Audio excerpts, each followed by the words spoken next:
Pemirsa, perwakilan masyarakat Desa Sudaji kembali datangi Kejaksaan Negeri Buleleng. Mereka mendesak agar proses hukum dituntaskan secara serius dan berharap tidak damai hanya karena uang telah dikembalikan.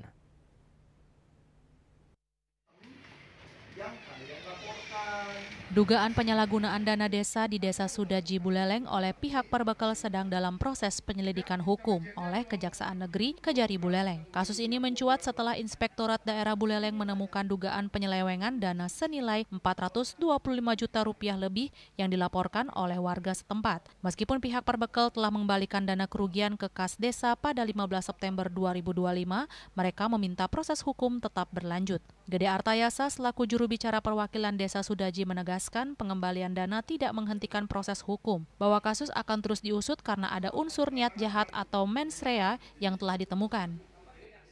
Mohon untuk dilanjutkan, walaupun dengan catatan uang sudah dikembalikan.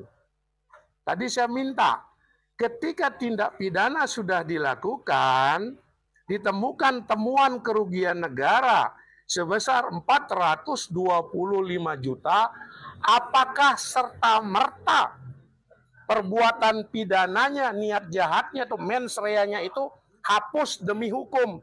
Itu yang kami tekankan tadi kepada Pak Kajari.